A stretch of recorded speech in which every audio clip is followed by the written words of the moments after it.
আসসালামু আলাইকুম। আজকে আমাদের গৌরবের দিন। যে বিপ্লবের মাধ্যমে বাংলাদেশ আজকে নতুন বিজয় দিবস সৃষ্টি করল,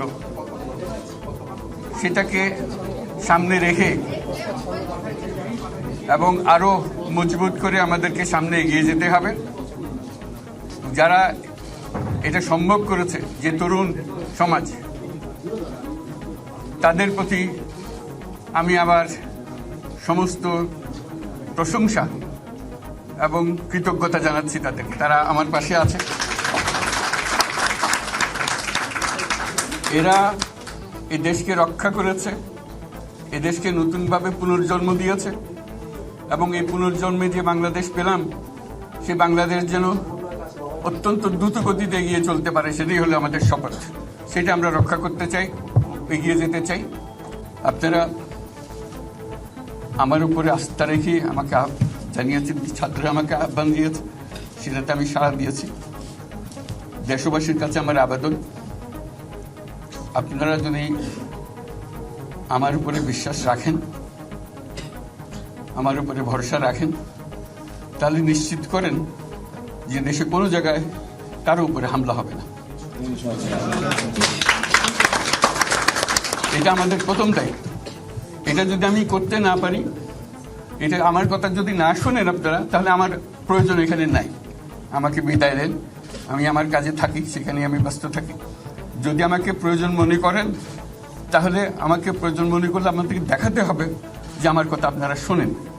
আমার কথা না শুনলে আমার কোনো প্রয়োজন নাই। আমার প্রথম কথা হলো, আপনারা বিশৃঙ্খলা থেকে দেশকে রক্ষা করেন।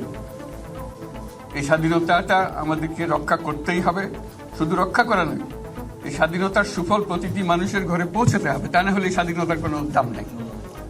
এই স্বাধীনতাটাকে পৌঁছানো হলে আমাদের শপথ, আমাদের যে প্রতিজ্ঞা, যে আমাদেরকে এটা করতে হবে, ঘরে ঘরে পৌঁছাতে হবে। মানুষ যেন জানে যে বাংলাদেশ স্বাধীন হওয়ার অর্থ হলো তার নিজের পরিবর্তন, ব্যক্তির পরিবর্তন, সুযোগের পরিবর্তন, তার ছেলে মেয়ের ভবিষ্যতের পরিবর্তন। এটা যেন প্রত্যেকে বুঝে নেয়। সরকার বলে একটা জিনিস আছে, কিন্তু মানুষের কোনো আস্থা নেই।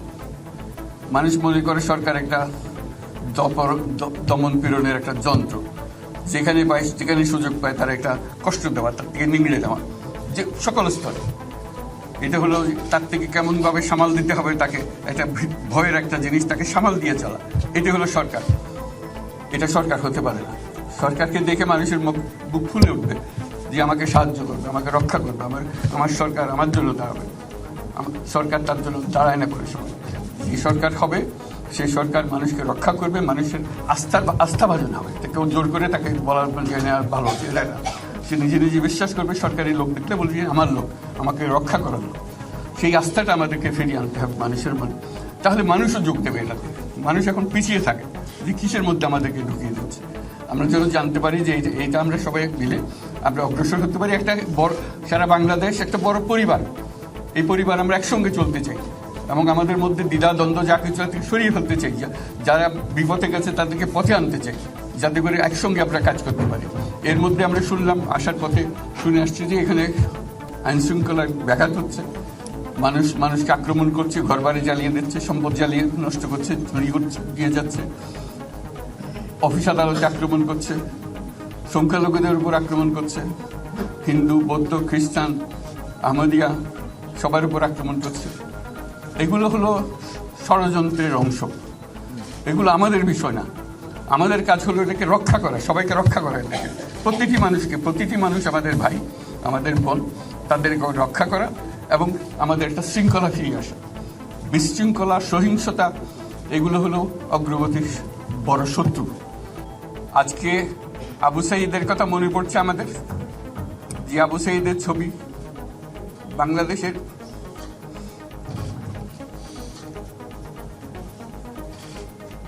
প্রতিটি মানুষের মনে গেঁথে আছে। এটা কেউ ভুলতে পারবে না। কি অবিশ্বাস্য একটা সাহসী যুবক, বন্দুকের সামনে দাঁড়িয়ে আছে এবং তারপরে থেকে কোনো যুবক কোনো যুবতী আর হার মানে নাই, সামনে গিয়ে গেছে এবং বলছি যত গুলি মারো মারতে পারো, আমরা আছি। তো যার কারণে এটা সারা বাংলাদেশ জুড়ে এই আন্দোলন ছড়িয়ে গেছে এবং যার কারণে বাংলাদেশ এই দ্বিতীয়বার স্বাধীনতা অর্জন করলো। এবং আজকের তরুণ সমাজকে বোঝানো যে এই দেশ এটা তোমাদের হাতে, তোমরা এটাকে তোমাদের মনের মতো করে গড়ে তুলবে। তোমরা যেভাবে স্বাধীন করতে পেরেছো, তোমরা এটাকে তোমাদের মনের মতো করে গড়তেও পারবে এবং তোমাদের দেখে সারা দুনিয়া শিখবে কিভাবে একটা দেশ, একটা তরুণ সমাজ গ্রহণ করতে পারে এবং তাকে পাল্টে ফেলতে পারে। তাদেরকে আমি বারে বারে এমনি উপদেশ দিই যে পুরনোদের বাদ দাও, তাদের এই পুরনো চিন্তা দিয়ে এটার মুক্তি আমাদের হবে না করি, সারা দুনিয়ার মধ্যে এটা হবে না। এটা শুধু বাংলাদেশের কথা নয়, সারা দুনিয়াকে জন্য কথা বলছি। তোমাদের মধ্যে যে শক্তি আছে, যে ক্রিয়েটিভিটি আছে, সৃজনশীলতা আছে, সেই সৃজনশীলতাকেও কাজে লাগাতে হবে। এটা শুধু বই খাতাতে লেখার জিনিস না, এটাকে প্রকাশ করার জিনিস, স্থাপন করার জিনিস, সেটা করা। এটা আমরা এই আজকে পুরো আমাদের পুরো কাজটা হলো, দায়িত্বটা হলো তারা যেটা অর্জন করে নিয়ে এসছে এখন তাদেরকে দিয়ে এটাকে করিয়ে দেওয়া, আমাদের সমস্ত কাঠামোগুলো পরিষ্কার করে দেওয়া।